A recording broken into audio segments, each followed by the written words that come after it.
The origin of the discontent stemmed from the mixed multitude, non-Israelites who left Egypt with them, who were the first to yield to craving and cry for meat.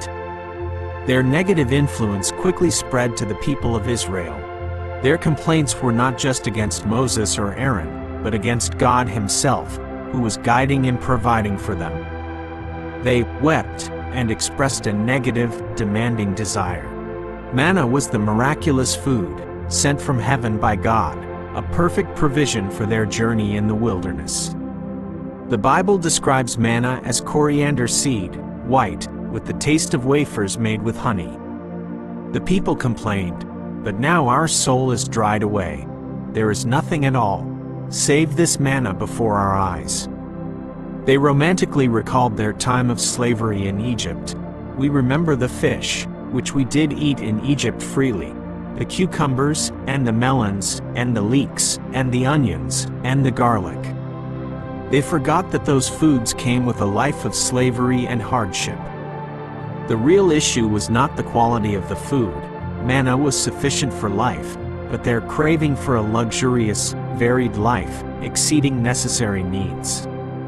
This grumbling was not merely a material complaint but a disregard for God's provision, and a demonstration of lack of faith in His power and love. Moses also noticed this. Moses heard the people weep throughout their families, every man in the door of his tent. The anger of the Lord was kindled greatly. Moses was also displeased. Moses felt the unbearable burden of carrying the responsibility for a whole grumbling nation. He asked God, "Wherefore hast thou afflicted thy servant? And wherefore have I not found favor in thy sight, that thou layest the burden of all this people upon me?" Moses felt exhausted, as if he had given birth to this nation and now had to nurture them. "Where should I have flesh to give unto all this people? For they weep unto me, saying, Give us flesh, that we may eat." Overcome by weariness and despair, Moses asked the Lord to take his life to end this misery. First, God addressed Moses' burden by commanding him to select 70 elders to share the leadership task and upon whom God's Spirit would rest. God was angry at the people's greed and ingratitude. He spoke to Moses to instruct the people, "Say unto the people, Sanctify yourselves against tomorrow, and you shall eat flesh. For you have wept in the ears of the Lord, saying, Would God we had flesh to eat." He promised to give them meat not just for 1 or 2 days, nor 5, 10, or 20 days, but for a whole month, until it come out at your nostrils, and it be loathsome unto you.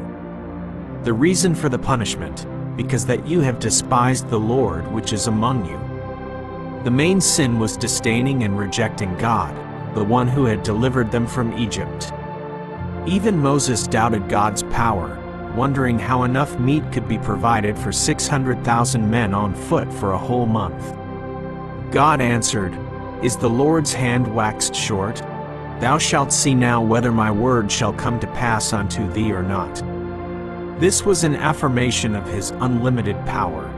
This context shows that the event was not merely about demanding a meal, but a serious spiritual matter, illustrating the opposition between human dissatisfaction and God's holiness and power, which led to the subsequent catastrophic judgment. The Feast of Death at Kibroth Hattaavah began with the supernatural provision. Quail arrived. The Lord caused a strong wind to blow, often a southwest wind, driving quail from the sea, likely the Gulf of Aqaba of the Red Sea, into the wilderness. God demonstrated His absolute power over nature to answer the people's craving, despite it being a disrespectful demand. A huge quantity of quail, a migratory bird species, flew in and covered the camp area. This provision exceeded all expectations and natural capabilities, proving God's promise to supply them with meat.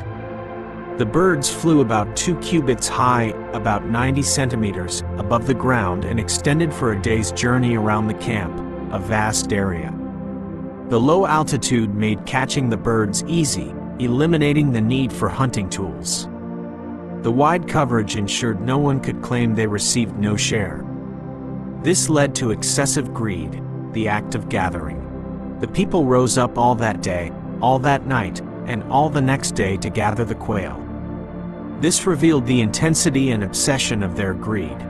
They were not just gathering to eat, but hoarding, despite the fact that manna could not be kept overnight. The person who gathered the least still collected 10 homers, equivalent to about 2,200 liters or 1.5 tons of quail meat by volume estimate. This colossal amount demonstrated the people's exceeding need and overindulgence. Greed had replaced gratitude and moderation. They spread the quail all around the camp to dry and preserve it. This act of hoarding showed they were focused on self-provision with meat rather than trusting God's daily provision as they had with manna. Then came the wrath and plague. The plague struck while the meat was still between their teeth and before it was swallowed. The punishment was instantaneous, occurring right when they were satisfying their craving. This emphasized the severity of the sin and God's intolerance of it. The fierce wrath of the Lord broke out against the people, and he struck them with a very severe plague. God punished their sin, unbelief, grumbling, and selfish craving.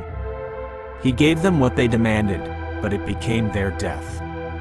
Many of those who were greedy died right there at the meal. This was the horrific price of excessive desire, physical death, and the judgment of God. Their feast turned into the Feast of Death. The place was named Kibroth Hattaavah. The name serves as a chronicle and a warning for future generations. It means graves of craving, lust. It is the burial site of those who died due to selfish desire. It is a permanent reminder that excessive material craving can lead to destruction and loss of life. The event of Kibroth Hattaavah is a clear example that God can grant people what they demand in anger, turning it into an instrument of judgment, because their motive was not trust and gratitude, but greed and the satisfaction of selfish desires. The event of Kibroth Hattaavah is a strong cautionary lesson about the danger of excessive desire, greed. The people of Israel, by focusing too much on material needs, meat, and forgetting the spiritual provision and God's deliverance, received judgment right in the midst of satisfying their craving. If you enjoy this content, please help me by clicking the subscribe button below.